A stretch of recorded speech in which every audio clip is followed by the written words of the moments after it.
Peace, family. Y'all know who it is. It's Dr. Bakari K. Lumumba, progenitor of LumumbaSpeaks.com, a Black empowerment initiative where we believe we could gain a competitive advantage by always betting on Black.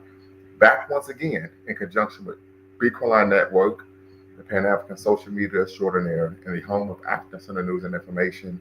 We have a great show set up for you all. Definitely looking to have a great conversation where we're going to be discussing Marvin Sapp and why the Black community should divorce itself from organized religion. Many of you may be aware, of course, of Marvin Sapp, who engendered some controversy over the weekend due to some comments he made at the Paul Inc. convention. This is the Pentecostal Assemblies of the World Incorporated convention in Baltimore, Maryland, particularly regarding his request for giving. Of course, many of you who follow the channel know that I've discussed probably ad nauseum about my background growing up in the church, and of course some of the psychological manipulation that takes place particularly in terms of giving this worship. Right, this is some of the language that we use, that we typically hear in, of course, the church space. Giving this worship, you have to sow a seed, so on and so forth. And typically, what individuals do, they kind of they live in a space of half truths, right? But the bigger issue is typically when individuals are giving in these institutions. Many have argued that these churches are an economic black hole for the Black community. There are a number of books that talk about this, holy lockdown being one of them. There's another brother who, by the name of Willie Cartwright, who I'm going to actually be reaching out to, who actually wrote a book titled From Saved to Sane, right? And he examines his journey away from Christianity after spending over 40 years as part of the faith, right? And so we're going to look to interview that brother. We're going to reach out. But I think one of the major issues that we tend to find is the lack of financial transparency, right? Typically does harm to the community. So this is something that we're going to actually unpack. I'm going to actually play the video for you all. So definitely, hopefully you all make sure you hit the subscribe and like button, thumbs up, and hit the notification bell. And family, if you aren't aware, this is our first live stream. As this is my first live stream, of course, on Bequaline Network and Lumumba Speaks as a actual resident of the great state of California, right? So definitely want to give a shout out there to the Golden State. But I'm still always will be a Buckeye at heart. So tap in, family. Want you all to be part of the conversation. Make sure you hit the thumbs up button. Let's like, share, and subscribe. And as you know, we're going to go over some of the ground rules here at Lumumba Speaks. I didn't play the video so you could see the video if you haven't seen the video. Then we would get into, of course, the conversation for this evening. But some of the ground rules here at Lumumba Speaks that you all, I believe, are aware of if you are a active viewer, is diversity of thought is welcome. So irrespective if you're on the right, on the left, or right down the middle. This is a position where you could be, of course, a Christian, you could be a practitioner of Abrahamic faith, you could be someone who is a supporter of organized religion in the Black community, as many people are, or you could be atheist, agnostic. This is a conversation that we want you to have. This is a space that we want you to be in. No racial epithets are allowed of any kind. No epithets are allowed of any kind. This is a space of Black empowerment. We believe in the 3 N's of Black power: self-respect, self-defense, and of course, self-determination, right? Number 3, facts over feelings. So if you disagree with someone, attack the argument, not the person, right? And last but not least, no fundamentally false statements in the argument. For example, we always provide is, you could disagree with someone, you could provide, of course, your opinion. But if you were to say Michael Jordan is the greatest player ever because LeBron James only won one championship, that would be a fundamentally false statement. So that's the difference between an opinion and then, of course, a fundamentally false statement. And our goal and mission here at Lumumba Speaks and Bequaline Network is either to exonerate or vilify, but to challenge conventional wisdom and re-examine what has previously been accepted as fact. And hopefully, family, we want you all to, of course, follow us on Twitter at Bakari Lumumba, on Medium online publishing site where we publish a number of timely articles, insightful articles that we hopefully you all can, of course, read and follow and discuss. And also, if you could be a blessing to the show, give to us on Cash App at Lumumba Speaks, and of course, hit the super chat. Those funds go directly to, of course, funding and providing funding for the actual streaming service that we use to create these lives here on YouTube. So with that being said, family, I'm going to play the video. Marvin Sapp, like I stated before, he's engendered quite the controversy right, regarding comments he made during the call for giving at the Pentecostal Assemblies of the World Incorporated Convention in Baltimore, Maryland. So we're going to watch this video, family, and then we're going to unpack why there's so many people who are coming out discussing this on both ends of the aisle, right? You have some people who are supporting, saying church is free. You have other people saying this is the problem, and he actually just exposed the issue in which, of course, those in the community have been, of course, living off, of course, the Black community financially for years and really not providing anything substantive in nature. So tap in, family, be part of the conversation. So what I'm going to do, as you all know, the link is in the description, right? And the link will be in the chat. But I'm going to play this video, and then we could tap in and, of course, have that conversation. So give me 1 second, family, while I pull this up, hit share screen, and here we go. Everybody to remain standing quickly. How many of y'all really received something from the word of the Lord tonight? Listen, when you study scripture, you will notice that whenever God did something in the lives of the patriarchs of old, the patriarchs would pause, they would set up an altar, and they would offer a sacrifice. I asked each and every one of you, how many of y'all received something from the word of the Lord? Everyone in this place said these words, I did. Because of your acknowledgement of what God did in word, there is an obligation that is attached to that acknowledgement. In biblical days, they offered livestock, grain. That was a type of currency. Note, if you will, I did not say money. I said currency. And this is what God is saying for at least 1,000 of you in the building. And this is simple. I'm not going to challenge you the way Bishop did. But I know that there's 1,000 individuals under the sound of my voice that can do what I'm about to challenge you all to do. This is simple. 1,000 people giving what I'm about to challenge will be $20,000. 1,000 people giving what I'm about to challenge you all to do will be $20,000. Now, for those of us who are on the dais, I'm taking you higher, so put it back. I'm a strong believer that leaders lead not only in time, not only in talent, but also in treasure. Leaders lead in time, talent, and treasure. I was taught a long time ago that it costs to sit up here. There's 1,000 of you. I said, close them doors. Ushers, close the doors. Close the doors. Close the doors. We all gonna leave together. Y'all ain't going no place but to the restaurant. There's 1,000 of you tonight, and those that are watching, it's 1,000 that's watching online.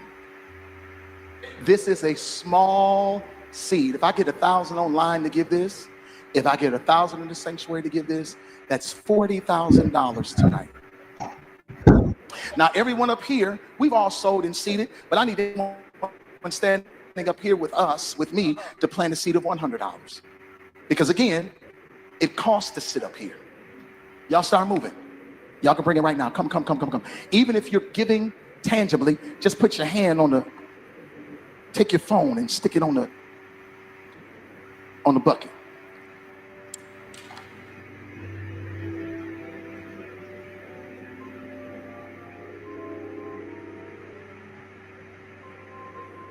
Shh. Giving is worship. Giving is worship. 1,000 people online need to give $20. This is easy, saints. This is an easy miracle. We should be able to raise $40,000 tonight just from y'all giving. I'm about to go get in my truck. I'm going to my hotel. I got me some fruit. I'm doing fruit now. Fruit and water. I'm trying to look at us. Yeah. Now after you come up here, you can You can open the doors. Y'all can walk out the door after you come up here. But make sure you come this way before you go out the door. That's it. Look at God. Look at what God has done. Hallelujah. Just that. Hallelujah. I'm good. I'm out. Peace.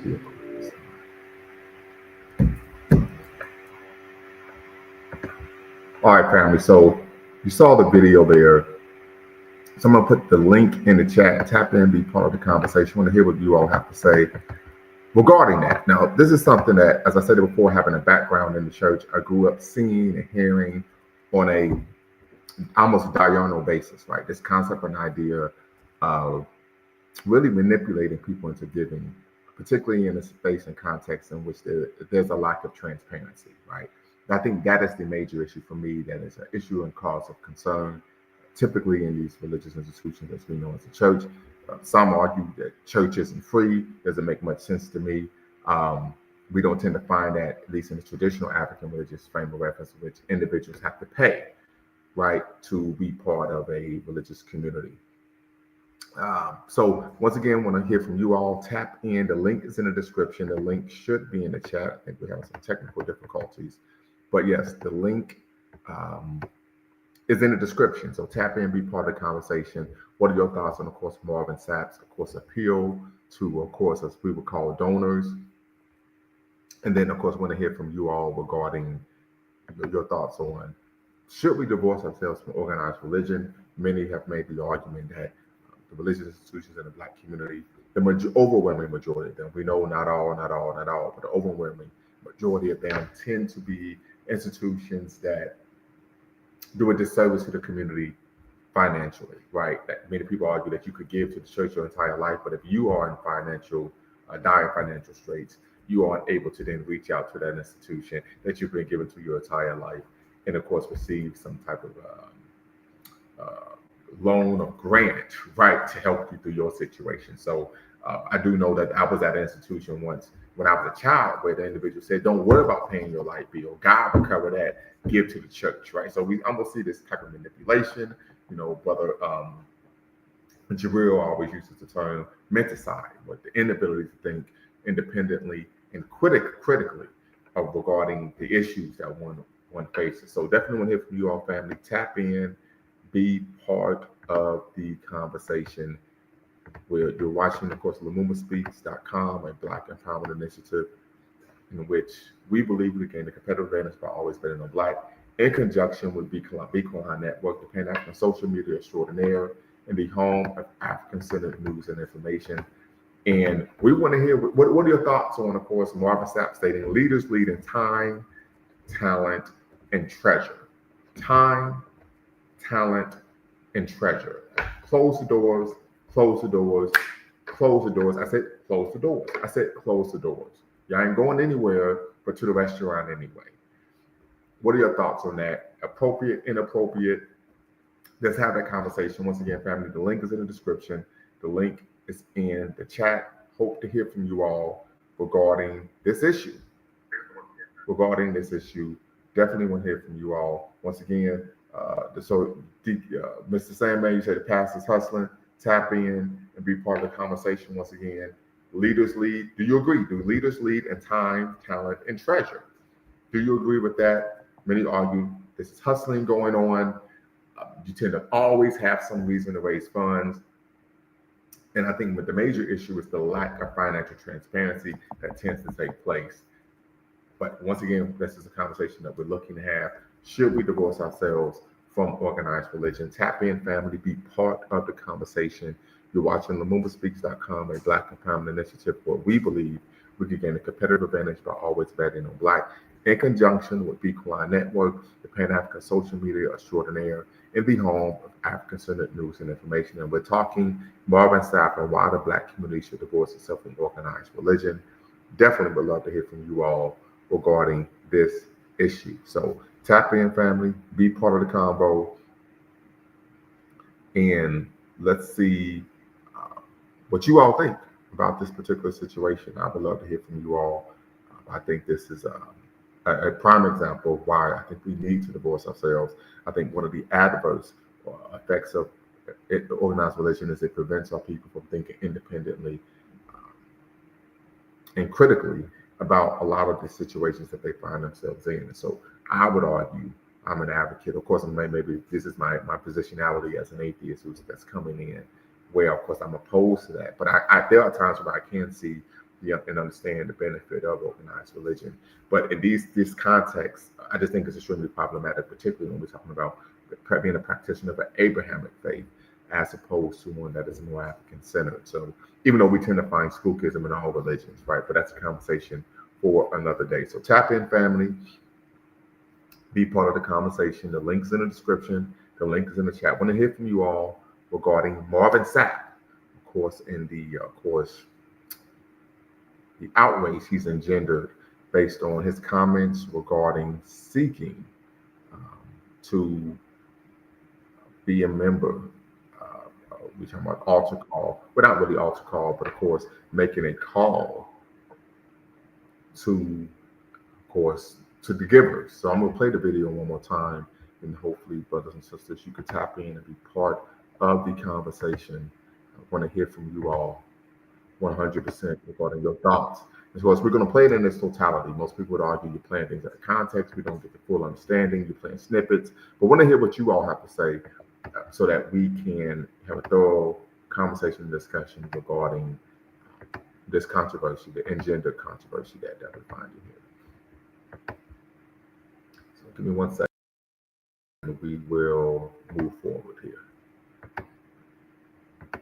I want everybody to remain standing quickly. How many of y'all really received something from the word of the Lord tonight? Listen, when you study scripture, you will notice that whenever God did something in the lives of the patriarchs of old, the patriarchs would pause, they would set up an altar, and they would offer a sacrifice. I asked each and every one of you how many of y'all received something from the word of the Lord. Everyone in this place said these words, I did. Because of your acknowledgement of what God did in word, there is an obligation that is attached to that acknowledgement. In biblical days, they offered livestock, grain. That was a type of currency. Note, if you will, I did not say money. I said currency. And this is what God is saying for at least 1,000 of you in the building. And this is simple. I'm not going to challenge you the way Bishop did. But I know that there's 1,000 individuals under the sound of my voice that can do what I'm about to challenge you all to do. This is simple. 1,000 people giving what I'm about to challenge will be $20,000. 1,000 people giving what I'm about to challenge you all to do will be $20,000. Now, for those of us who are on the dais, I'm taking you higher, so put it back. I'm a strong believer that leaders lead not only in time, not only in talent, but also in treasure. Leaders lead in time, talent, and treasure. I was taught a long time ago that it costs to sit up here. There's 1,000 of you. I said, close them doors. Ushers, close the doors. Close the doors. Close the doors. We all gonna leave together. Y'all ain't going no place but to the restaurant. There's 1,000 of you tonight, and those that are watching, it's 1,000 that's watching online. This is a small seed. If I get 1,000 online to give this, if I get 1,000 in the sanctuary to give this, that's $40,000 tonight. Now, everyone up here, we've all sold and seeded, but I need everyone standing up here with us, with me, to plant a seed of $100. Because again, it costs to sit up here. Y'all start moving. Y'all can bring it right now. Come. Even if you're giving tangibly, just put your hand on take your phone and stick it on the bucket.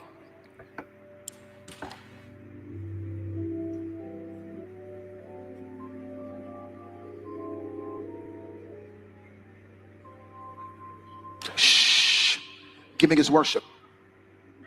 Giving is worship. 1,000 people online need to give $20. This is easy, saints. This is an easy miracle. We should be able to raise $40,000 tonight just from y'all giving. I'm about to go get in my truck.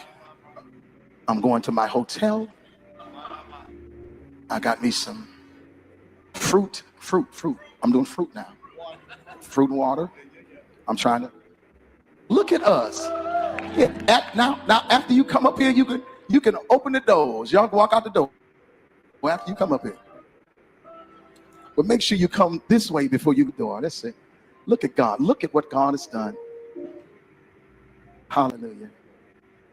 Hallelujah. I'm good. All right, family. So as you can see here, give me 1 second. As you can see here, getting some background, I think, from you, Brother Sandman. So as you can see here, so Sister Shy 87 says Black Christians will always need their place of worship for fellowship purposes, but they have a responsibility to hold these churches, hold these people accountable for a lot of the mess that happens in the church. Well, no, I would ask the question, how do you hold them accountable? Meaning, does the belief based on the Christian scripture that you don't question God or the man or women of God? So I think this is really a space where it's difficult to hold one accountable, but that's a conversation that we can have. Tap in, be part of the conversation. Mr. Sandman, what say you? Yeah, man. That's why I left the laughing emoji inside the comment section, just because I don't see it as being that big of a deal, mainly because it ain't like he's selling drugs to the community. He just asking for money, you know what I mean? So he's just hustling. It ain't no different than, you know, one of those infomercials on television. If they ask you for your money and you want to spend it, then that's on you, you know? It ain't like you're putting a gun to anybody's head. I think there's a couple things that we can unpack from this, right? One, we know that this isn't a situation where someone's considerably selling a product or selling drugs or putting a gun to someone's head. But typically, you have individuals that come to the church for a variety of reasons. Some may be broken emotionally, spiritually. Some may be seeking guidance, mentorship, or maybe trying to develop a actual relationship or understanding of religion and spirituality. I think what comes with that is it becomes extremely problematic when you have individuals who are actually generally seeking help, seeking fellowships in a space for the right reasons, and they're being manipulated financially. I think that's where the problem lies. Yeah, and if that's his intentions, then that's something that he's going to have to answer to God. Well, but that's the problem, right? If he has to wait till he dies to be held accountable, that doesn't benefit the people who are here on earth right now. Yeah. Right? And real quick, when we talk about traditional African culture, everyone is held accountable for their actions in the here and now, not when they transition. Right. Yeah, I just think that us as Americans, we put a lot of stake in value and money for whatever, because that's just part of the culture that we live in. So it's just like if you made the money and he obviously ain't in the ghetto, because obviously he must be around some high rollers to even be asking for 20 grand. Well, so I would disagree. I would disagree. As someone who grew up in the Black church, it doesn't matter what type of church you're in. They make those types of asks, and they tend to manipulate. Giving is worship, right? Sow a seed. I know because I grew up in the Black church that was smack dab in the middle of the hood. Matter of fact, the church I grew up going to in Dayton, Ohio, was literally 2 blocks away from the largest housing project in the city. Mm-hmm.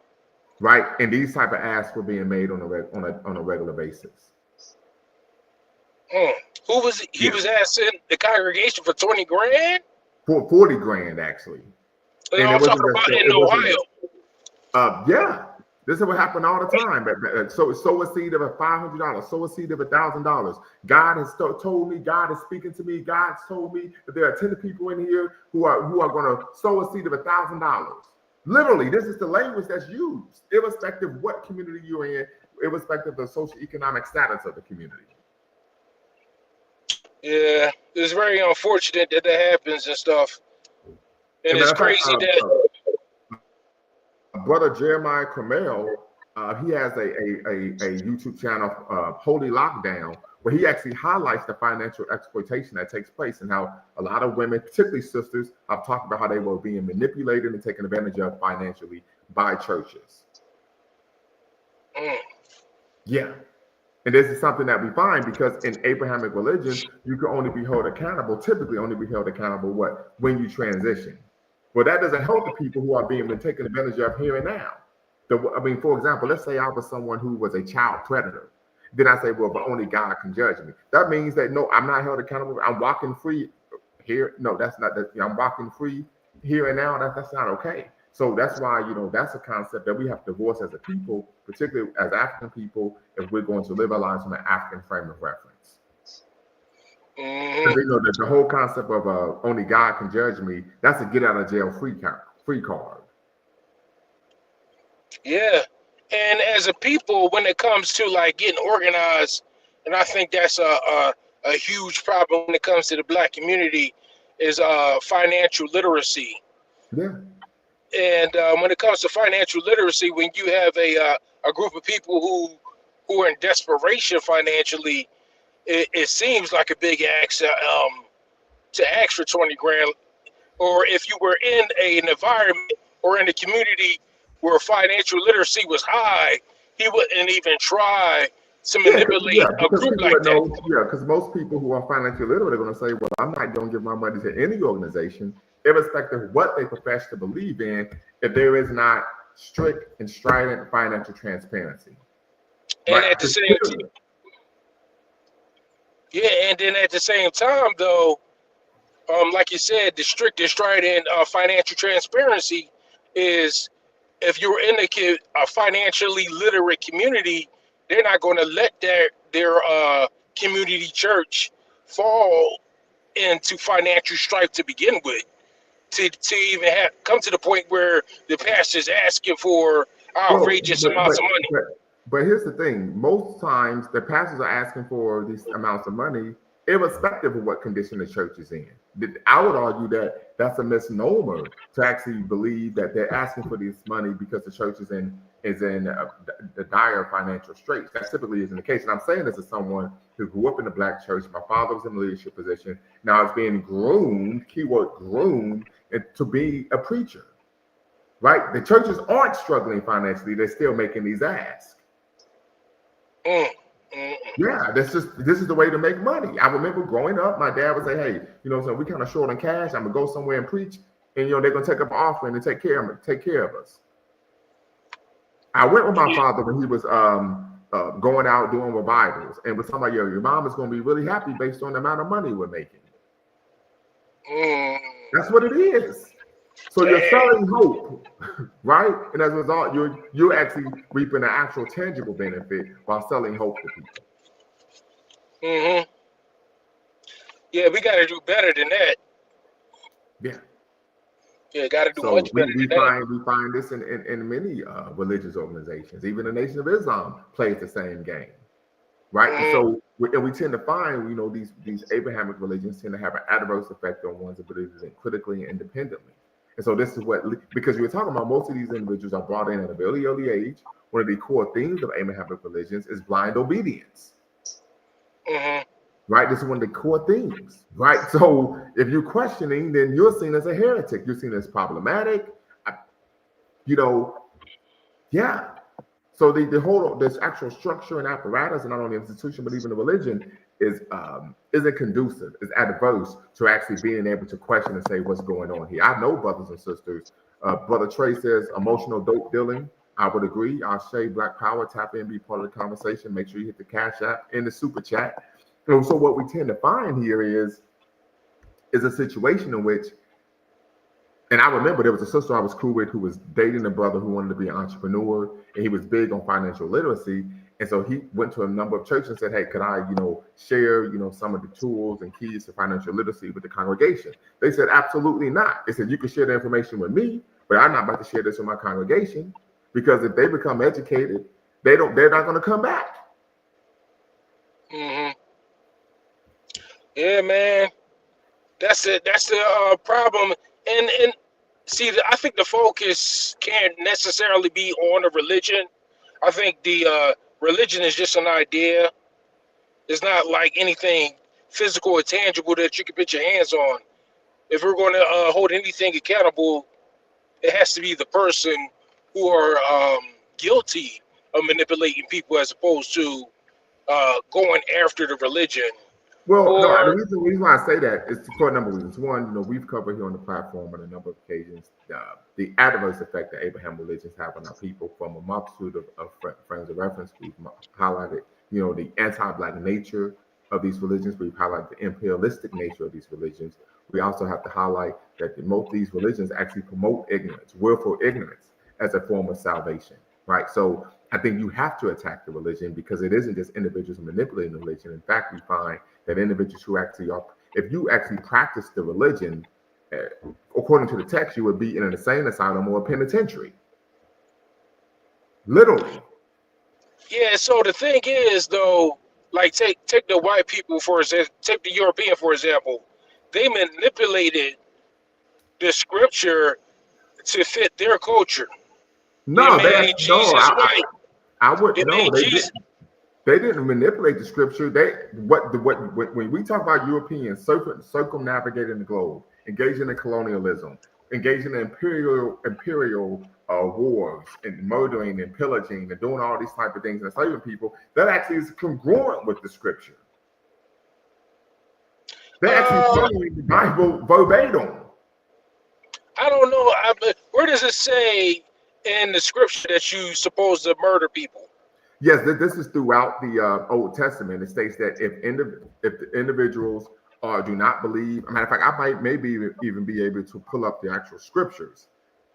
Give me 1 second here. But these things are, and so one of the reasons this happens, where people kind of say, "Well, where's this coming from?" is because we're accustomed to receiving the master narrative regarding what the Bible says, rather than what it actually says, right? Let's see here. Let's see here. If I could pull these things up here. Good night. I don't think I'm going to be able to get to it quick, fast, and hurry. But yeah, there are numerous scriptures where if the individuals do not believe in your God, if they refuse to actually convert to your religion, you can kill them. But the greatest example would be the children of Israel taking the land of Canaan. God actually commanded the children of Israel to actually engage in settler colonialism, killing the indigenous people who lived in Canaan because they did not believe in Yahweh. Yeah, and if you look at it in its full contextualness of the whole allegory of the scriptures, and what they mean is it's the nature of man, it's the yin No, and the yang. no, Now, no, no, let me say this though. no. Let me say That is this not. though. Let me say this though. All right, take take the Yoruba religion, the West African religion, right? And they Mhm. believe that the deities that they believe that God is both good and bad. Right. He's good and evil, right? So if God is good and evil, and there's even um, stories in Yoruba religion where the deities um, did butcher people or did go to war, like Ongun. He's the god of God of war, war. Right. right? Yeah. So Yes, to say that but it's not a part of our nature to be evil or to attack people, I think that's just something that is a part of man that we need so to so overcome. so let me push back against that, right? And I think you're conflating two things. When we're looking at appreciated prime world, hopefully you could tap in and be part of the conversation. I think you conflated a couple of things. When we talk about the Yoruba faith and most traditional African religions, there's a view of the gods as what having the characteristics and flaws even of human beings, right? And when we talk about Abrahamic religions, if Abrahamic religions are rooted in a couple of things. One is rooted in bigotry, right? It's rooted in what Jewish nationalism, and it's rooted in what ethnic violence. We don't find these concepts in African mythology where one ethnic group of people in African cosmology, ontological perspectives are superior to everyone else. And as a result, God ordains them to go out and commit crimes against other people. And it's okay because they believe in the real God and everyone else believes in the fake God. We don't find that. This isn't allegorical. This is based on their actual belief system, because in Judaism, the Messiah isn't a religious leader, but a political one. So this isn't something that's allegorical. For them, it's rooted in actual reality, a tangible political reality. Right. So, all right. So take the Christians in Ethiopia. They're black people or people of color, and they've manipulated the religion to represent their culture. Well, I wouldn't make the argument manipulate, right? They practice a very distinct subset of Christianity in which they have the belief that they are the descendants of the union of the Queen of Sheba and King Solomon, based on, of course, the Kimber Nagast. So once again, for them, it is a manipulation. There's an actual historical connection. You see what I'm saying? It's not like a Hebrew Israelite who just makes something up. They actually have something tangible to go off of. Right. Yeah, that's what I'm saying. So, but even with that being said, you don't see them engaging in and justifying bigotry, ethnic violence, and the murdering of non-believers. yeah. So once again, and that shouldn't be the case. These are the issues that come out of the religion. At all Abrahamic religions, Judaism, Christianity, and Islam. And all of these texts, we find scriptures speaking that you should do harm to people who are non-believers. Matter of fact, the justification, one of the justifications for the enslavement of African people by not only Arabs, but also Jews and even European Christians, was the fact that African people did not practice an Abrahamic faith. Therefore, we were subhuman, uncultured, and ripe for enslavement. Right. So, for instance, you've told me in the past that you don't believe you're an atheist because the science tells you that God doesn't exist, right? Or it leads you to believe. That's not what I said. What I stated was I'm an atheist for a number of reasons. One of the main reasons is all religion, all cultures have their own religion, concept of who God is, and creation story. That in itself shows that it's a man-made. Yeah. So now, what I have stated was that based on the creation stories in the Bible, it is incongruent with actual science, and any scientists would make you aware of that. Right, it's incongruent with science. So you believe the findings in science are more no. believable? Science is not belief-based. Science is fact-based. Science is evidence-based. So with science, real quick. So when we talk about science, water, for example, H2O, 2 hydrogen, 1 oxygen. That's not a belief. That's a fact. That's evidence-based. You can actually see it. Right. It's well, in science, nothing is 100% factual. There's always that's why they call it theory. Well, no, there are scientific theories and there are scientific realities. A scientific reality is that water is H2O. That's a scientific reality. There are theories in science, but there are also realities in science. Reality is subjective. It's from your point of view. No, it's not. Water being 2 parts hydrogen and 1 part oxygen is not subjective. That is objective. That is a theory. No, okay. All right, we're not going to do this. That is not theoretical. Water being 2 parts hydrogen and 1 part oxygen is not theoretical. That is a fact. because there's particles that are below their subatomic, and they haven't become aware of that science yet. So until the science gets more in depth and we understand more as scientists, we can theorize that it's 2 parts hydrogen or two H2O, 2 parts What, hydrogen, 1 part oxygen. But until we understand more of the science, once then again, brother, I don't allow. it becomes more. We don't allow comment statements to be made on a platform that are patently false, right? And what you're doing is speculating. Well, no, I'm not speculating because my livelihood is in science, so I And do so understand the concept. you would know that water consists of 2 parts hydrogen and 1 part oxygen. That is a fact. Yeah, We know that water consists in 3 forms: solid, frozen, liquid, and vapor. Those are and facts, not you speculation. understand the scientific method, right? All right, so say for instance, when you do if you do like a paternity test to find out if your kids are yours, right? What do they tell you? They tell you that this kid is 90. We're 99.999% sure this kid is yours, but there's 0.0001% chance that it's not. You can't, in science, you can't have 100% guarantee. That's why it's always going to stay a theory. That's how science grows. That's what I'm trying to say.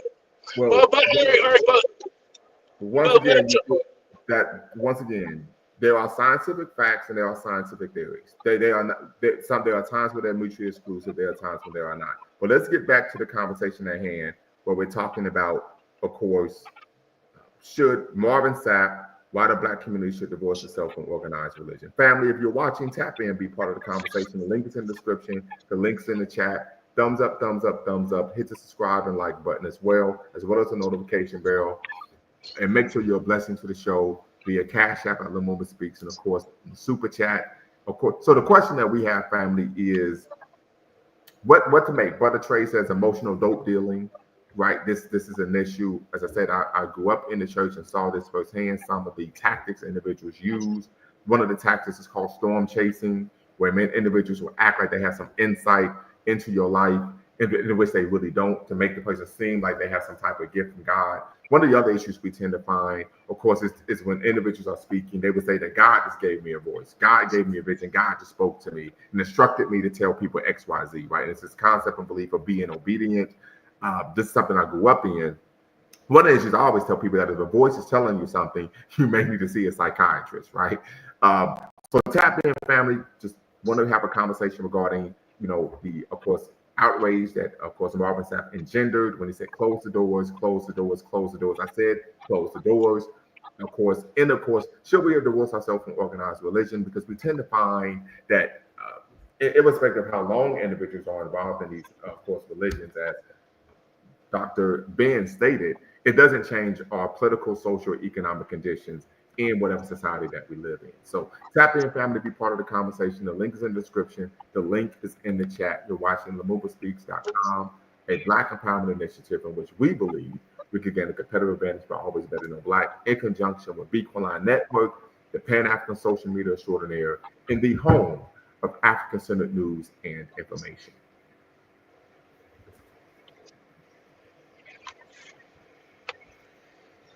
Marvin Sapp, Marvin Sapp, Marvin Sapp. So, and one of the things that argue when he actually tried to push back, he put out a statement on Instagram. He stated that the reason why he told people to close the doors is because when you are giving, that's a very vulnerable moment, and they wanted people to be safe. I grew up in church. I've never heard anyone ever tell people close the doors when they're when they're giving tithes and offering. I would argue that once again, this is someone who's a slick tongue, silver tongue, smooth talker, manipulator, and he was able to try to weasel his way out of that. But the reality was they didn't want anyone to leave unless they gave money. once again, I've never heard anyone say that giving was a vulnerable moment. I've heard people say giving offering was a happy time. I've heard people say giving offering was a way of a form of worship, a form of service. But I never heard anyone say that you would have to give and we're going to close the doors because people, of course, are vulnerable. So I see you, Mr. Right, 2025.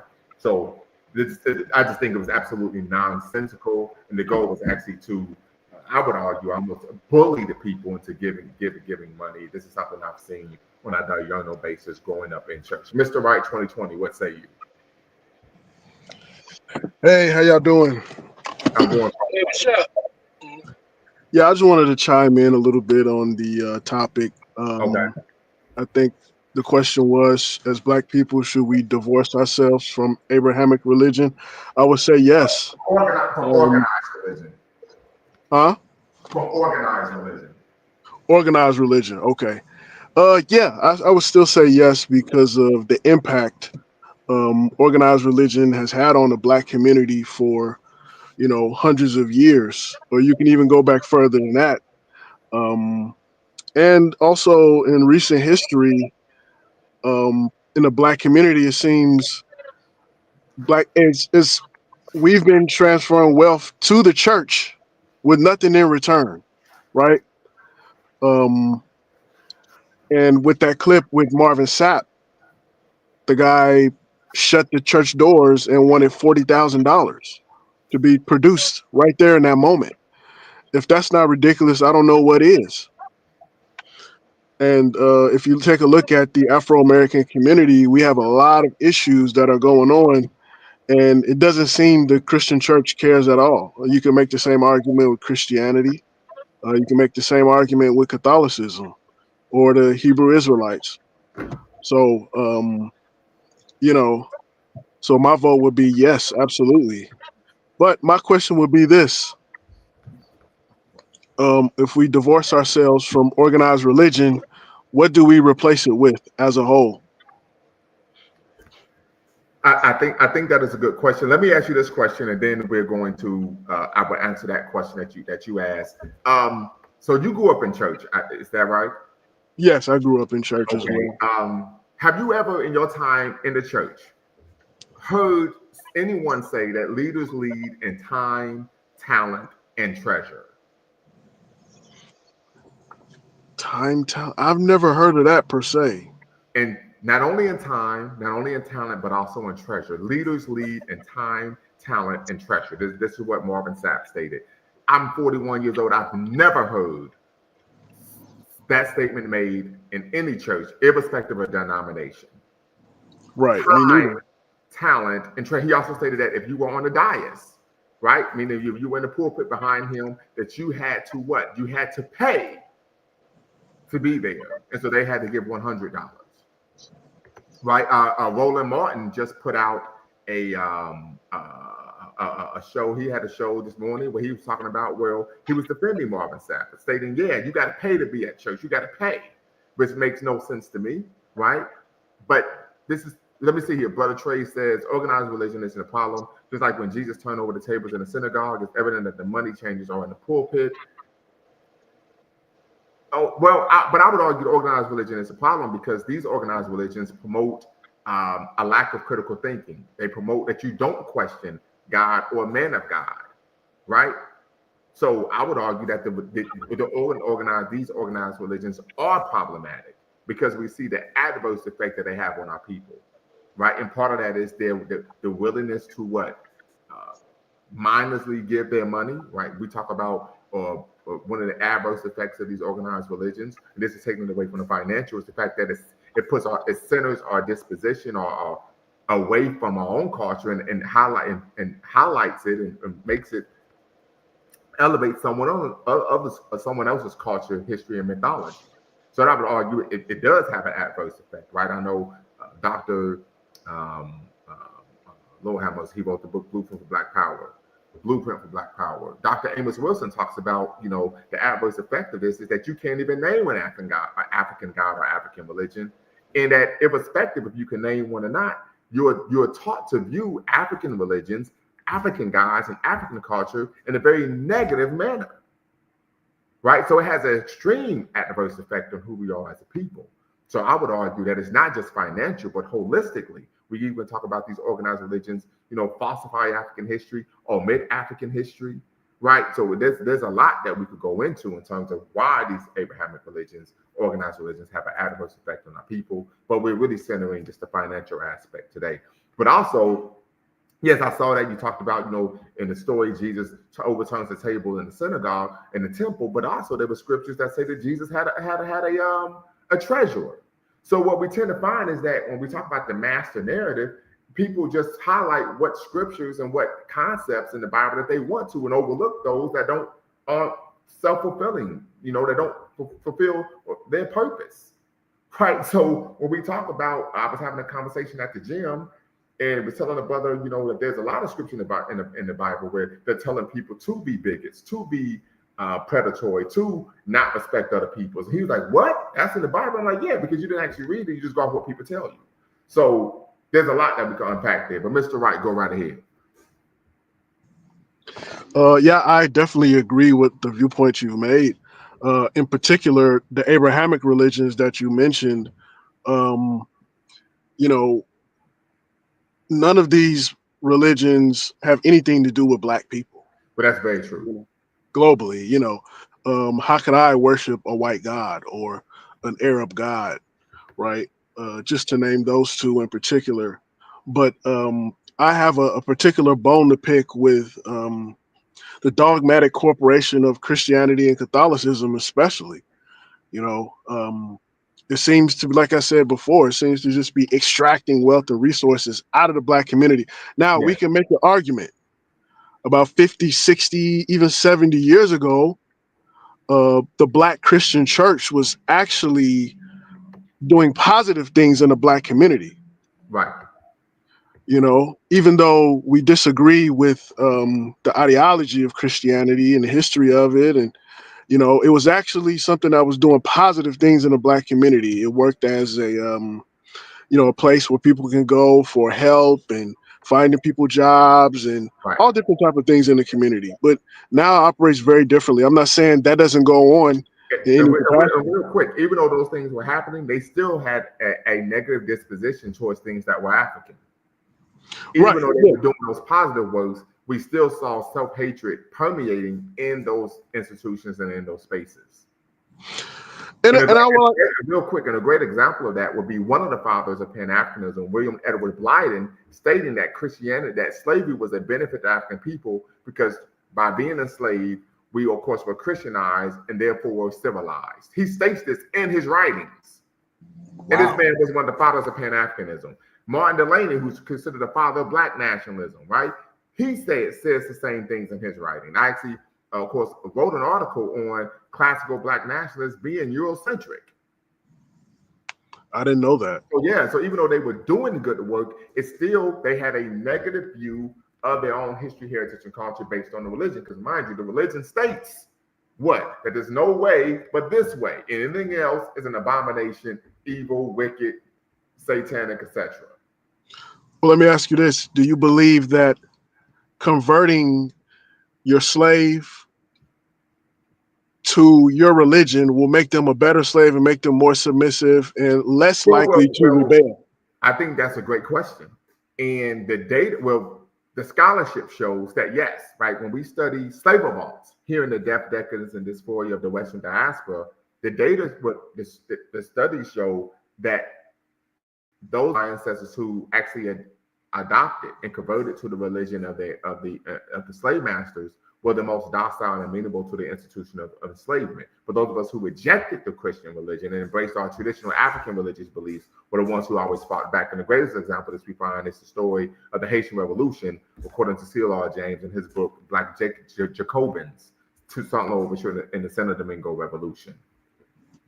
Very interesting. So this is you can make an argument this is actually part of the colonial process. Absolutely, yeah, absolutely, it's part of the colonial process. In fact, I can recall Kwame Nkrumah. We know Kwame Nkrumah, of course, was a student of the late, great Honorable Marcus Messiah Garvey.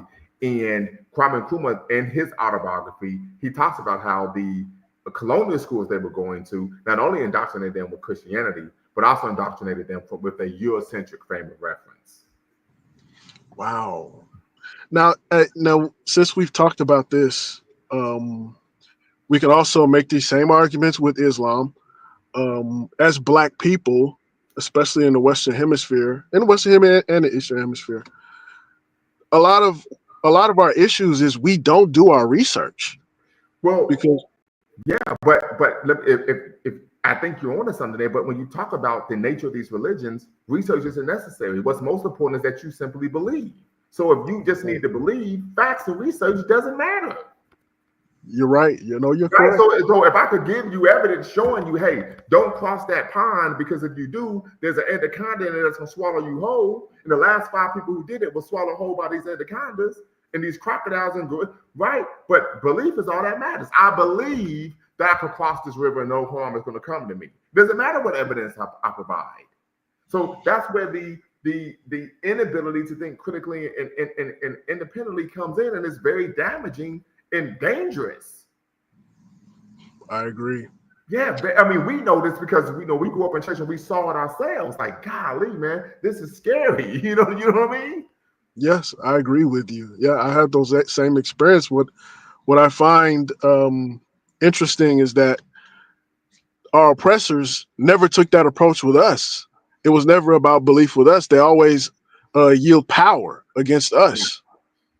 So we were the ones believing, we were the ones wishing, we were the ones hoping, but we had no power.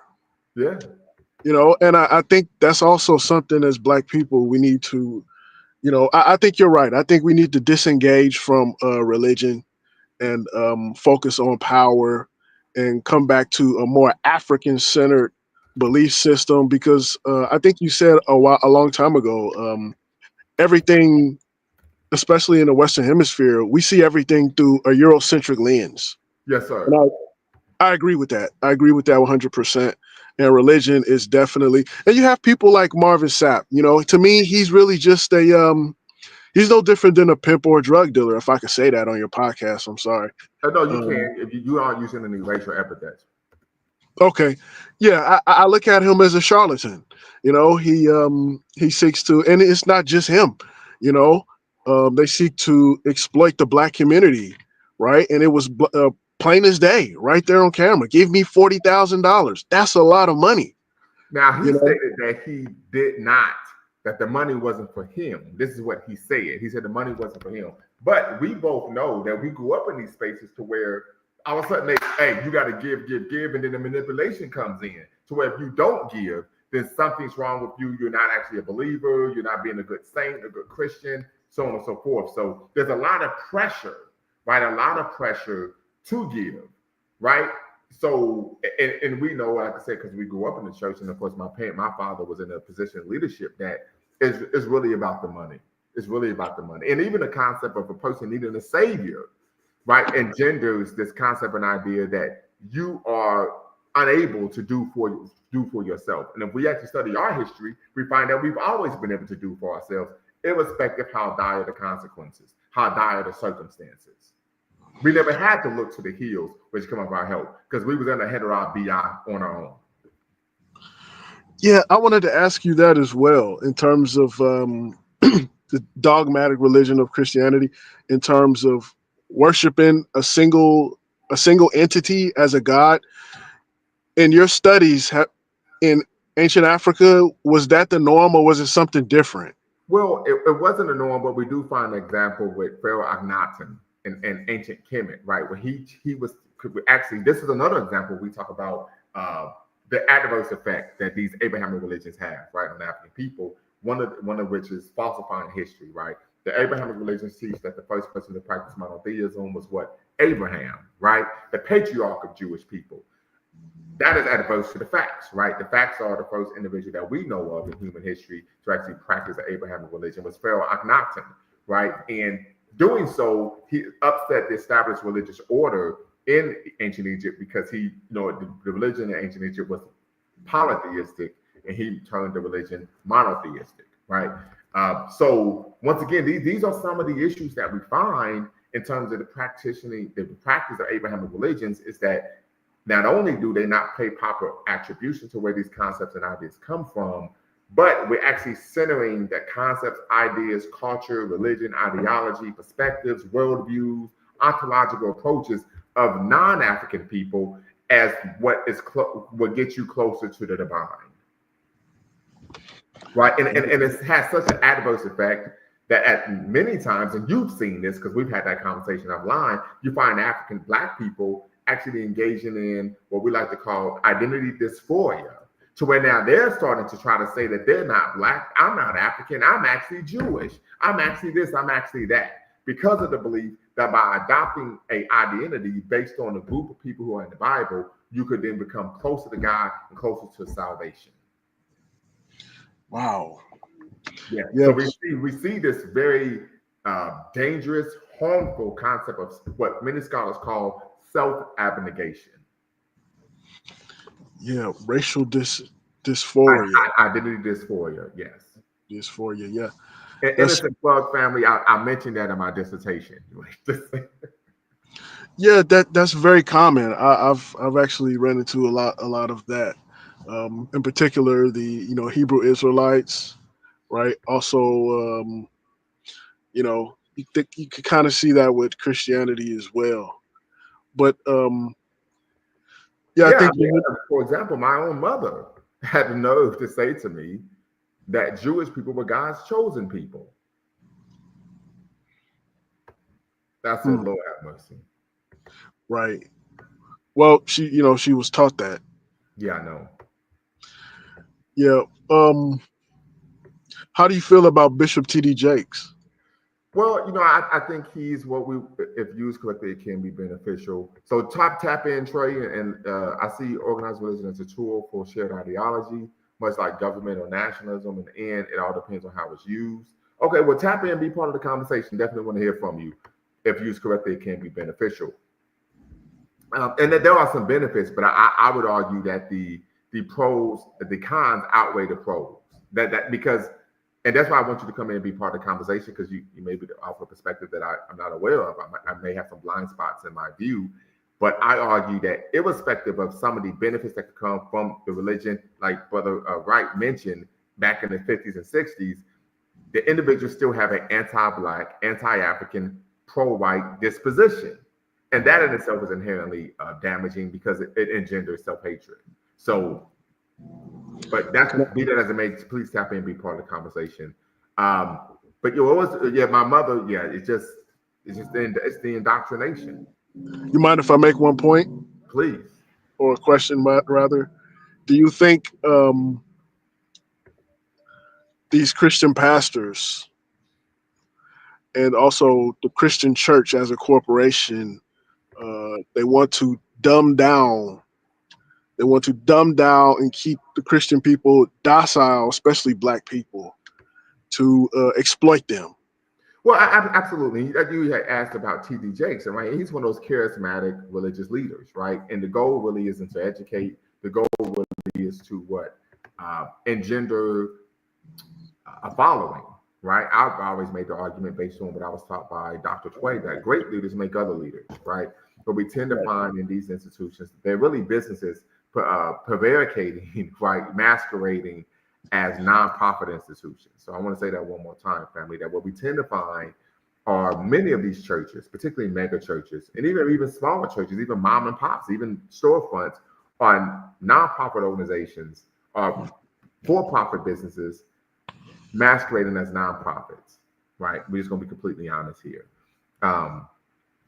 I would think with T.D. Jakes, I think he's taken it to another level because he's written books. He's even written scripts for movies, things of that nature. But at the end of the day, he's able to bring people in based on, of course, having African people practice a colonial and slavery a religion that was forced upon us during, of course, the Ma'afa, which, of course, is the African Holocaust of colonialism and slavery. Okay. That's a great point. Yeah. So, and just, very quickly, I was having a conversation with a colleague, and we were talking about, family, and he was like, yeah, well, and you learn how to love your spouse and your children based on how God loved us. And I was like, That isn't how I learned, you know. And if you want to actually take it to the scripture, I don't see much love in the Bible. I said, I don't think there's love when when this individual, this entity says, well, you have to follow me and believe in me. If you don't, I'm going to condemn you to spend the rest of your life in the lake of fire. That ain't love to me. you, know, you know what I'm saying? So I don't know what type of love that sounds like. Some Ike Turner shit. You know what I'm saying? Seriously.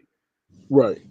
I mean, and I know I'm joking, but Mr. Wright, if you think objectively, if someone says, if you do not love and follow me, I'm going to condemn you to be tortured for the rest of all time, objectively, would you view that as love? No, it's an ultimatum.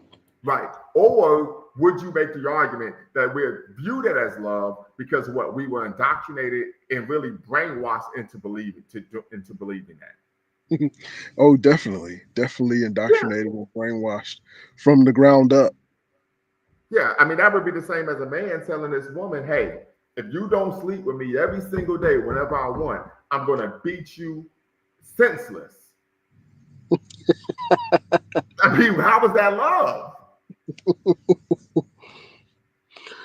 Yeah, I like the point you made about indoctrination. You know, and we see it every aspect of society in terms of Black people. Um, you know, we are under an indoctrination. Yeah, yeah, absolutely. Absolutely. And you know, it's omnipresent. It's educational, it's religious, it's social, you know, it's psychological. Dr. Trey went over that and we took his class almost 20 years ago. Yes. Well, what really burns my biscuits is, you know, a simple history class. A lot of this you can even research and Google yourself. But You know, and I've discussed that. And as you know, when I was teaching, you know, that was an issue that I had, you know, with a particular student, well, a couple students, with the fact that I was actually teaching history, and the history was adverse to what they were being taught, what they were told growing up in church. And I said, hey, I'm sorry, but this is actually a collegiate course. We have to teach actual factual information, right? Yeah. Not based on, you know, and one of the issues was, of course, when you grow up in church, and you grew up in church, I grew up in church, you're taught that what helped us get through slavery was our belief in Jesus, right? But right. The actual history shows that that's furthest from the truth. Well, what really got me was you mentioned before in the past that these religions practice knowledge is bad. If you think outside of what we preach, there's something wrong with you. You worship the devil. You're going to go to hell. You know, so that it's almost like a scare tactic to keep you on the plantation. You know what? Thank you. Say that one more time. It's almost like a scare tactic to keep you on a plantation, like an invisible line. You know, like kind of like how they do cattle, where if they get too close to the edge of the farm or the territory, they will get zapped by this invisible electric fence that they have. You know, and these religions kind of operate the same. You know, if you think for yourself, you know, you're going to go to hell, right? Yeah. I mean, I remember on a lanyard at the church, it stated that logic is the enemy of faith. I said, what the French toast is going on here? What the H-double hockey sticks? What the peanut butter and jelly is going on here? And so the thing is, you know, and you know this, you know, because we grew up in the church, when you actually talk to individuals who are in these religions, and we're not just talking Christianity, we're talking about Islam as well, you're really shocked by how ignorant they are, not only about their own religion, but just about basic facts of history. Yes, that's correct. Golly. And then if they tell members of the community, hey, I had a conversation with this brother, and you were providing factual information, they would tell them what? Don't talk to him. Mm-hmm. Stay away from him. Yes. Right, because you're going to become enlightened, and we can talk, this is kind of like Plato's allegory of the cave, and you, before you know it, what the blinders will be taken off. So Islam operates the same way. Islam operates the same way, and Judaism. Yes, sir. Mm-hmm. Yes, sir. Yep. And they like to keep their people dumbed down. Don't ask any questions. Mm-hmm. Do what we tell you. Anything that operates outside of this perspective is completely wrong. Right. And you want to be condemned to hell. Yes. But yeah, you know, as Black people, it just, our very history itself should be something that's questioned, right? Yes, sir. It's bad enough we have English surnames, right? And we never stop to think like, well, what are we doing here? What is this about? Well, We never. I think that's the issue. Systematically, we're socialized not to think, not to question, just Yes. to go along with things, right? And I mean, this when you develop the ability to be incisive, you realize like, yo, they've been running game. By they, I mean non-black people have been running game for centuries. Yes. I Right, and agree. we could talk about the structural issues. We could talk about things from of course legal jurisprudence, but in terms of from a psychological frame of reference, it is an issue. It is. Yeah. It's not even just there. I had a conversation with one of my buddies earlier about it. He talked about how, and I'm going to go off on a tangent a little bit away from what we're talking about, No, but I it's think, right. Go right ahead. okay, I think it's pertinent. Okay. In terms of how we view ourselves in terms of beauty. Obviously, especially in the Western Hemisphere, as Black people, we have a Eurocentric idea of what is considered to be beautiful. But we both talked about how that's 100% directly related to colonialism, right? Obviously, just because you're Black or of African descent, that doesn't automatically make you an attractive person. But being in the Western Hemisphere in a society that's dominated by Caucasian people, once again, we see everything through a Eurocentric lens. So these issues, religion is just one aspect. Religion is just one aspect of it, right? Um, you know, so man, this is something that's been going on for a long time, and we've as a lot of Black people, we've never even thought about it. We never even challenged it, and some people, and we're family, so we, as well as I, if we have this conversation with a lot of people in our family, they will look at us like we got 10 heads. Like, how dare you question Christianity? What's wrong with you? You don't believe in Jesus, right? Right. And And even if you provide factual information, they're gonna look at you like you cuckoo for cocoa puffs. yeah, they're completely rejected, completely dismiss it. If you put it right in their face, this is how indoctrinated we are. Yeah. And it's not even just Afro Americans. We see this throughout the continent. We see it in the Yes. Caribbean, Latin America. Yes. I mean, it's very strong, and um, this is why I believe, Pan Africanism, Black nationalism. This something that should be a requirement for all Black people globally because of what we've been through. Slavery, colonialism. This was a big deal for us.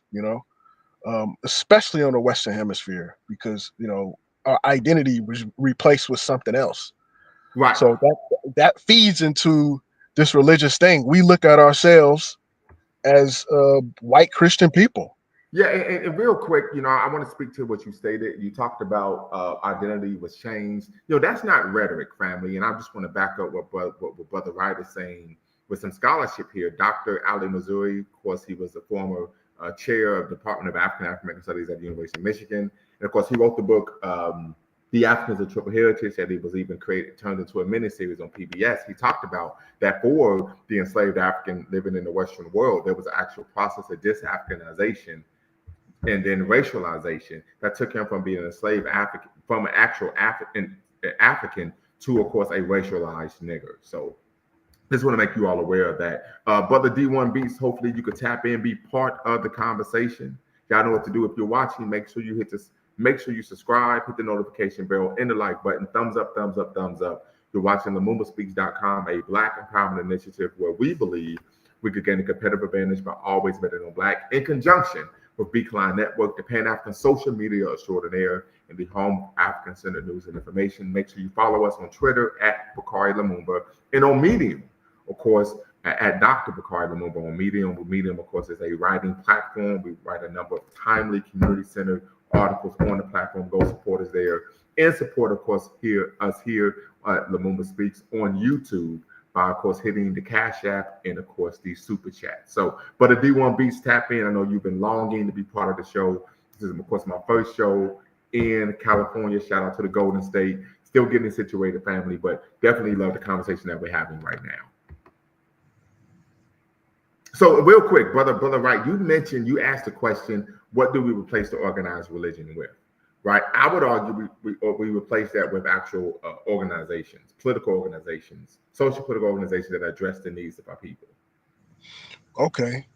What about? I didn't mean to cut you off. No, it's How do you feel about? And you know what? This is a segue on something else.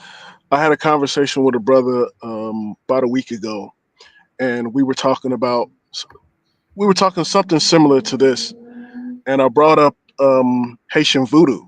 Mm-hmm. And my argument was Haitian voodoo is actually African inspired. It started in West Africa. Yes, absolutely. The Dahomey, the state religion was Vadum, right? Right. Yes. So yes, So, African inspired. We talk about is it Kendom? How do you say it? Candomblé? Candomblé in Brazil. Candomblé, African inspired. Rastafari, African inspired Santeria. African inspired religions practiced by African people here in the Western world. Absolutely. Yeah, and my buddy, he said, no, you don't want to practice, voodoo. This is witchcraft. Oh my. Yeah, he said this is basically Satan worship in so many words. But he's like, this is witchcraft. You don't want to practice voodoo. And this brother is pro-black himself. Right. How do you feel about Haitian voodoo? Yeah, that highlights the actual adverse, religious indoctrination that plays a role in African people due to practicing non-African religions, right? And these Abrahamic religions teach African people that irrespective of how pro-black you think you are, you better not be thinking of actually being a practitioner of your own culture. Because if you do, you're going to HE double hockey sticks quick, fast, and in a hurry. So we find that is one of the problems that we have. My views on Haitian voodoo, I have a very positive view of African religions because I am African, right? We want to be sensible and sensible to me to actually have a positive view of religions that derive from our own history, heritage, and culture. So, and I've stated this on numerous occasions that if I was not an atheist and I was to be a practitioner of a religion, I would be a practitioner of a African religion. Okay. In fact, we also know that voodoo, along with, of course, the implementation of military science, was the driving force regarding the success of the Haitian Revolution. Right.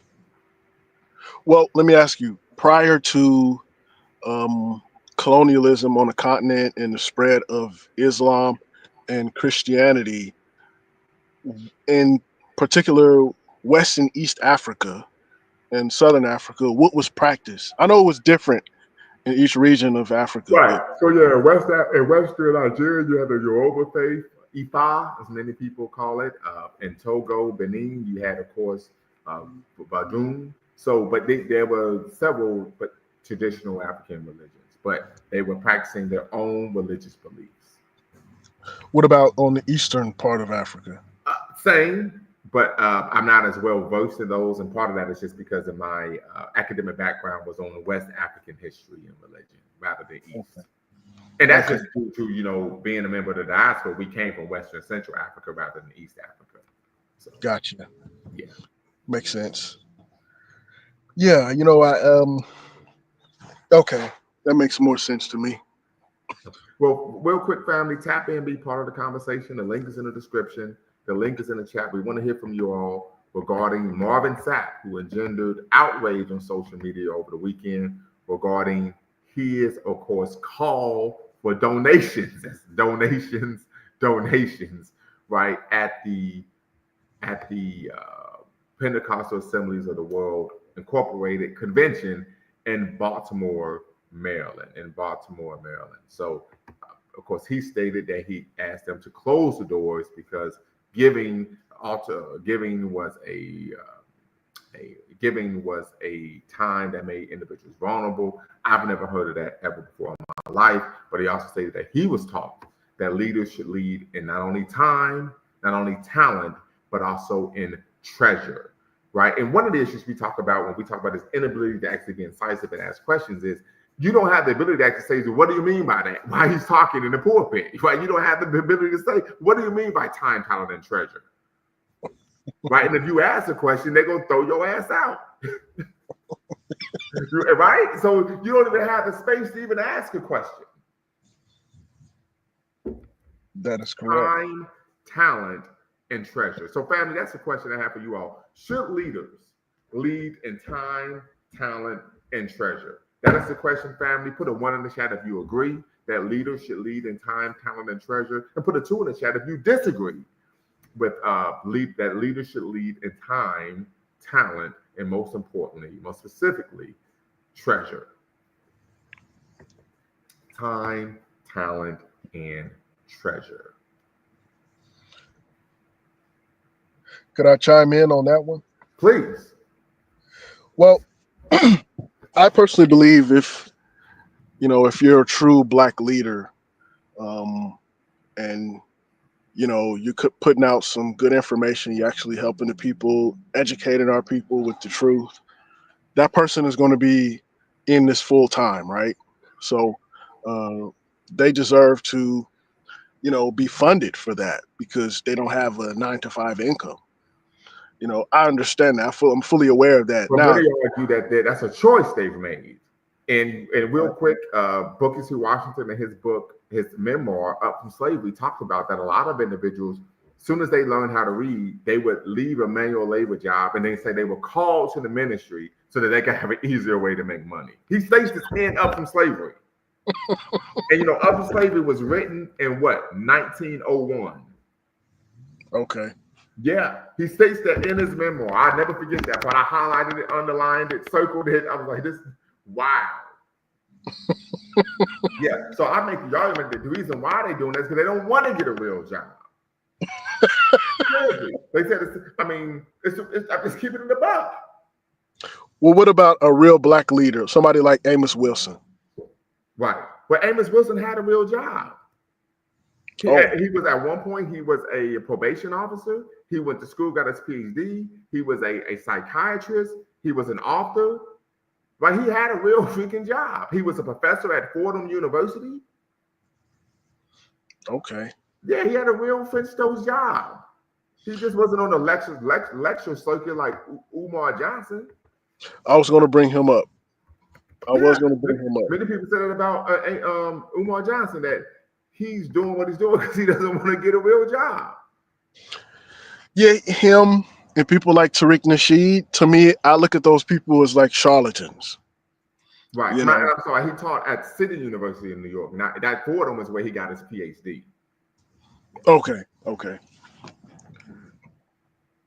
Now, you mentioned time, talent, treasure.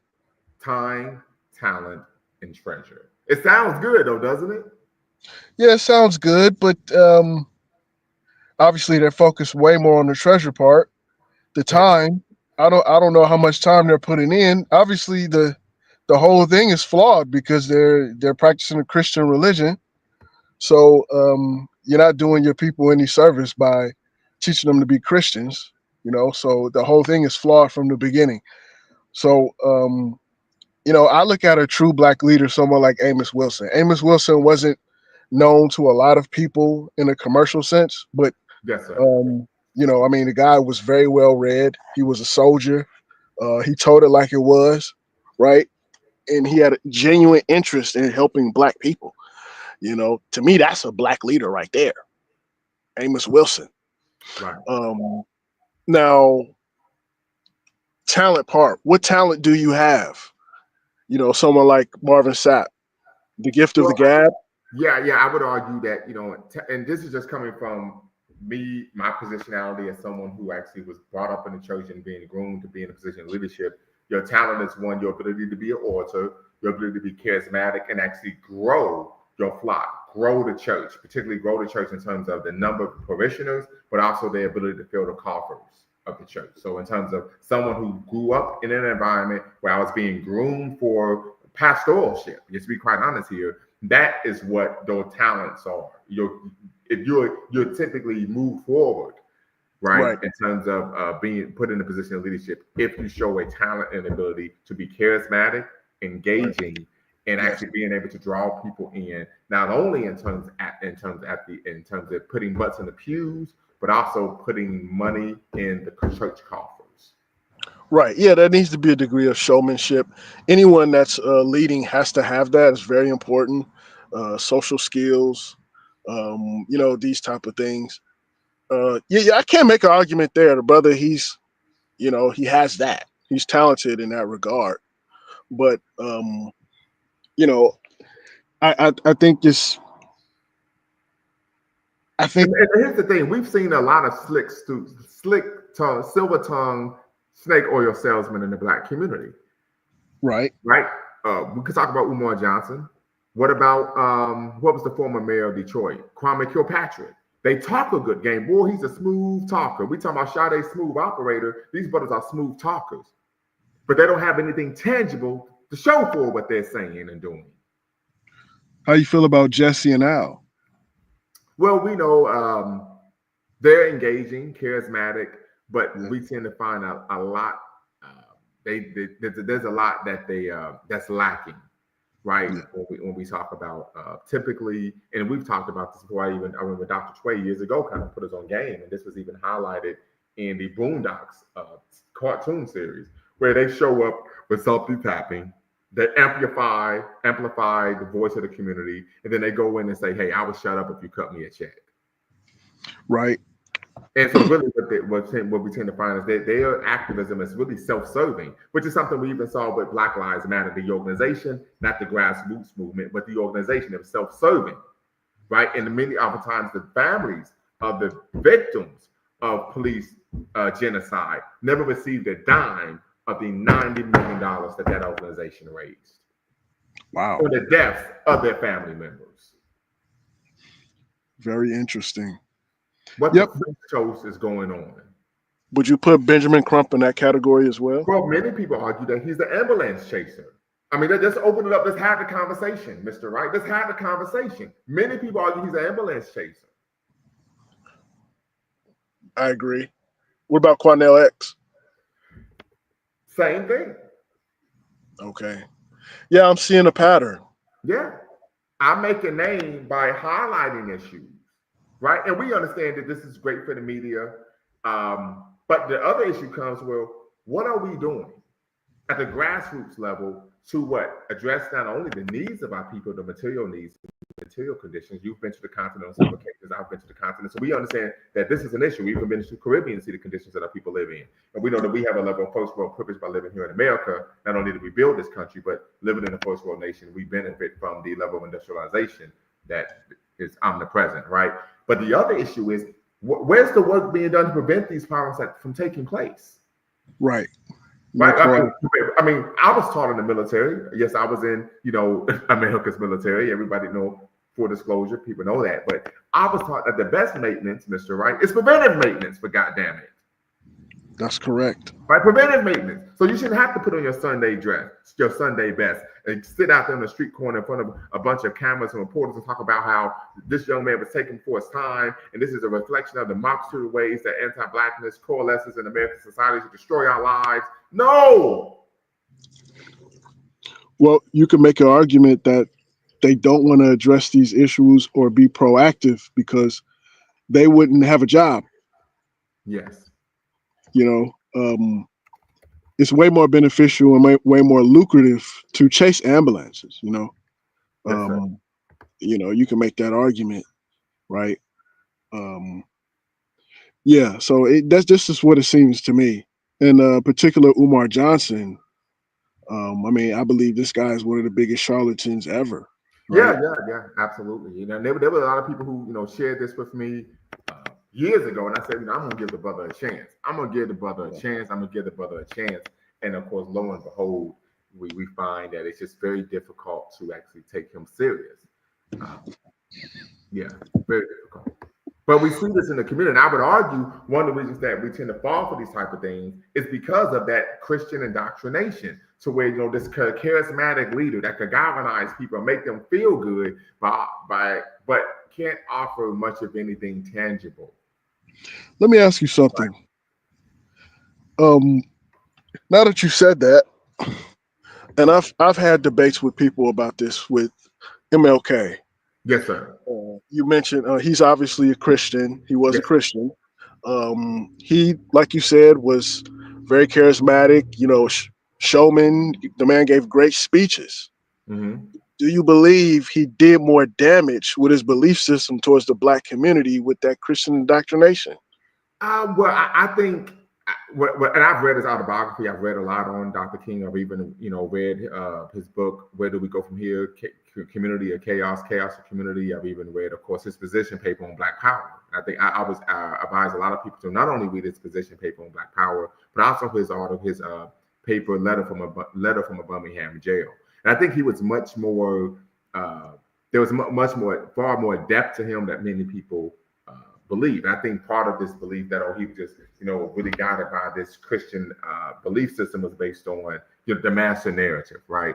Dr. King stated that this was an issue of power and not of morality, right? He talks about in his autobiography, if I remember correctly, on page 324, that this wasn't an issue of if we should defend ourselves if someone breaks into a home, but it's a political philosophy that when we're politically agitating, that we're nonviolent in nature, right? So I think much of what he said and did was misconstrued. People don't talk about in his final speech that he gave in Memphis, Tennessee, when he went down there to work with the brothers, with the union, where the union brothers were seeking to unionize in Memphis, that he states, people are talking about, he said, I've seen the mountaintop. I may not get there with you. They don't mention the fact that he talked about the need to promote Black economic nationalism in the Black community, and that these Black churches need to take their money out of these white banks and put them in Black banks. They don't discuss these aspects of Dr. King. They don't talk about Dr. King saying we suffer domestic colonialism like the people of Rhodesia and Zimbabwe. I didn't know that. Yeah, so I'll argue that it's the master narrative being pushed about Dr. King. In fact, I wrote a Medium article, and I'm going to pull it up where I discuss this. Give me 1 second here. I'm going to pull up that article. But I'm glad you brought this up, because this goes to the point where we talk about kind of just being led astray and just believing what anyone tells us. So let me pull this up here. And both this backlash this past January. Yeah, countering the master narrative, rediscovering the true revolutionary politics of Martin Luther King Jr. So I'm going to pull this up, family.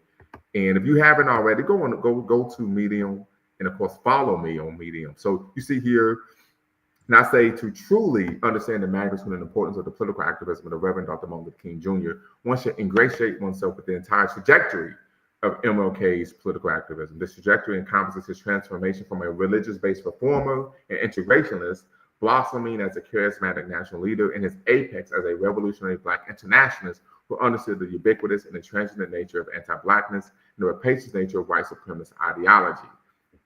Right, and so, but I argue that this master narrative, this top-down, naive, normative perspective of history, codified as the master, it simplifies, truncates, and mischaracterizes critical aspects of history, right?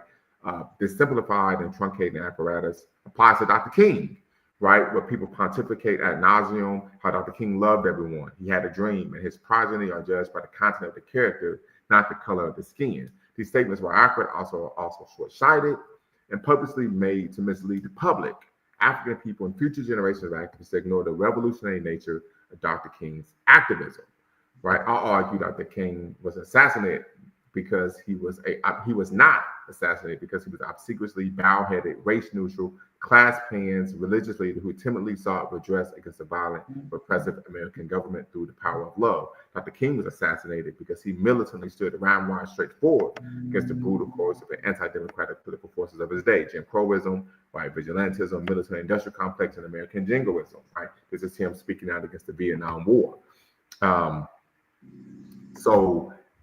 For instance, Dr. King's politics at the zenith of his political maturity were revolutionary from a Black internationalist paradigm that understood the importance of African and Caribbean decolonial struggles and solidarity with the Black struggle for civil rights in America. For instance, Dr. King and his brain trust attended the inaugural Ghanaian Independence Day celebration in Ghana on March 6, 1957. Moreover, Dr. King spoke glowingly of Pan-Africanist national leader Marcus Garvey, stating, and this was in his biography, Garvey was the first man of color to lead and develop a mass movement. He was the first man on a mass scale and level to give millions of Negroes a sense of dignity and destiny and make the Negro feel he was somebody. Furthermore, Dr. King and Where Do We Go From Here? Chaos and Community, published in 1967, advocated for Black power, stating, Black power in its broad and positive meaning is a call for Black people to amass the political and economic strength to achieve their legitimate goals.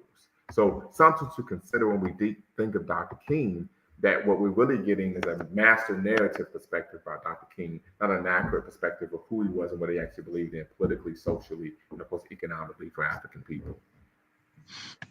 No, that's very interesting.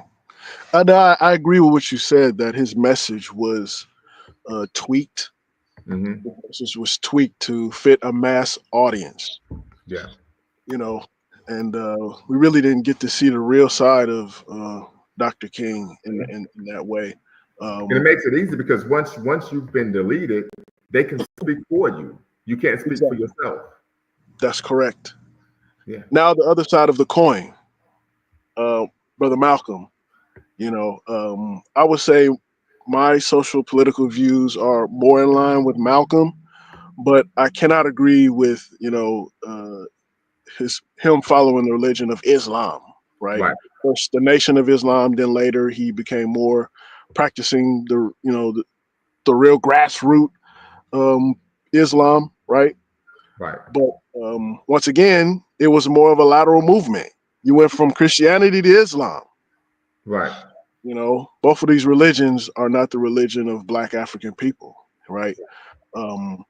But both of these brothers have very strong messages, you know, but we still find ourselves confused in terms of this religion thing, you know. So I think you're right. You know, as Black people, we need to go back in order to go forward. We need to go back in order to go forward because, you know, what were we doing? What do we believe in before, you know, we were introduced to Christianity or Islam or Judaism or whatever? Right. You know, so and you mentioned that before. You know, we see things through a Eurocentric lens, right? To the point where it becomes the norm. Yeah. Right. I mean, the continent is basically sub-Saharan Africa is split down the middle between Christianity and Islam. Very true. That's a problem. Yeah. That's a big problem. And when you talk about organized religions, it's not just about worshiping God. These people are extracting wealth out of the community and into the corporation of their religion. Yeah. Right. So they're setting up shop and they're basically just hustling. And you look at the Black community in America today, what do you see? You see a church on just about every corner. Yeah. It's like it was like that in Ghana. I'm like, damn. Like, yeah, it's a church on every corner. I mean, these people are hustling. They know what they're doing. They're like, we're going to get this money, you know. And the history of Black people globally, you know, and as Black people, our history is almost always tied to some type of struggle, just what we've been through. So, you know, we're always searching for some type of spirituality, some type of feel good medicine. You know, we have to believe in a higher power, right? And the powers that be know this. They know this. mm-hmm. So they see this opportunity to exploit. Like give them a good message, give them something they want. This is why people like Umar Johnson are so dangerous because you know he's really exploiting vulnerable people. That's what he's doing. Right. You know, drug dealers are the same way. You know, pimps, same thing. They all do the same thing. You know, exploitation of vulnerable Black people, man. So let me ask you this. If you were in that church for just say whatever reason, how would you have responded if you were there and he said, hey, we need $40,000, $40K, the parishioners online and here in the actual space, and he said close the doors? What would your response have been? Well, if I was there, obviously I wouldn't have gave him a cent. And whoever I was there with, I would encourage them not to give any money. Okay. You know, and if I would have said something, and let's just say hypothetically, I would have stood up and said something. You know, I would have called him out. definitely called him out. Why are you doing this, brother? Right? But I'm actually happy. I think it's a step in the right direction that people are exposing this because for so many years in the black community, this behavior has gone unchecked. And I mean, who was it? Careflo Dollar. This guy Hmm. had a gold jet.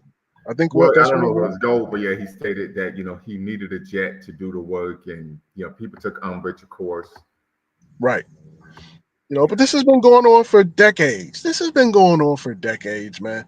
Once again, if you talk about the 30s, 40s, 50s, maybe even the 60s, the black church was something totally different. At the grassroots, yes, it's Eurocentric, practice Eurocentric religion.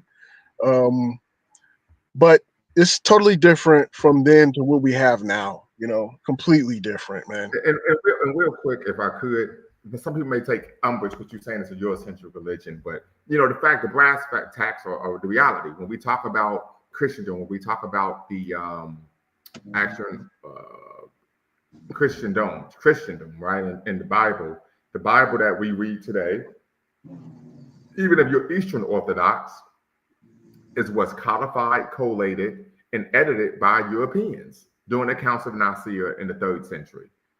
Yes. Right? I mean, there's no way around this. And basically what we know is the Bible was modified. Parts of the Bible, the original Bible, was taken out and other parts was left in. So it was created intentionally for certain reasons. And the parts that were taken out was burned, never to be seen And again. that took place at the Council of Nicaea. And the biggest issue is, even if we predating that, you know, these people, even before they did all that, it still was anti-African. It was. Even so, when we talk about antiquity, we find Nubians, ancient Egyptians, and even Ethiopians describing people that come from that region of the world. We're talking about the land of Canaan, people called Palestine, Israel, as they saw them as vastly different, not only from an ethnic standpoint, but also from a cultural standpoint from themselves. And this isn't just me making this up. There's scholarships to substantiate this. So much so that ancient Kemetans, ancient Egyptians tried to build a wall preventing individuals from Palestine or Canaan or Israel from even being able to come into Egypt. Literally. Wow. And what they say, they are not like us. Literally. Well, what I find interesting is if you ask the average Christian the origin and history of Christianity, they couldn't tell you. Right. And that goes for any racial group. They couldn't tell you. Right. You Yeah, know? I could. It starts with the two churches, one in Antioch, which is in present-day Turkey, and the other in Alexandria. Yeah. Or how did Christianity come about, on how it was Right. actually Catholicism and Martin Luther, right? He nailed his thesis. But Martin Luther came around in the Middle Ages, medieval period, right? We find that Christianity came about. There was a sect of Jewish people who actually believed that Jesus was the Messiah, and then they were the ones who elevate Christ to actual, what many people would call kingship or messiahship as the actual Son of God. And the reason why this is an issue is because in Judaism, just like in Islam, there's no belief. They have a belief in the oneness of God, right? So these individuals they moved away from traditional Judaism and created what was considered then a sect. They were a religious sect that believed Jesus Christ was the Messiah. And then that's how that developed. Now, Martin Luther, of course, we talk about the Protestant Reformation when he wrote his 95 Theses on the wall and nailed it to the door of the Catholic Church. But Martin Luther himself was actually extremely anti-Semitic and actually called for the deletion of Jewish people when they would not convert to his perspective of the Christian religion. Interesting. So he was a wild dude himself, wild boy. You know what I mean? Right. Yeah. How do you feel about the play on Dr. King's name? And they wanted to make this whole, his name is Michael King, but You know, they made him into Martin Luther Well, because it wasn't they. His father actually changed his name to Martin Luther when he was a kid. oh, he did. Yeah, his father did that. Yeah. I didn't know that. Yeah, his dad was inspired and decided to change his name from Michael to Martin. Martin. Okay. Yeah. That makes sense. Yeah. So, but family, I think this is a great conversation that we had today. I wish more people would tap in, but I appreciate Mr. Wright being part of the conversation. Hang on after I log off, Mr. Wright. Until next time, family, y'all know what to do. Always bet on black. Make sure you like, subscribe, comment, hit the notification bell, and share. You've been watching LumumbaSpeaks.com and Be Quiet Network. Until next time, family, y'all know what to do. Always bet on black. Peace. Before you go, make sure you hit the subscribe and like button. Thank you for supporting the channel. And remember, here at Lumumba Speaks, we always bet on black. Peace.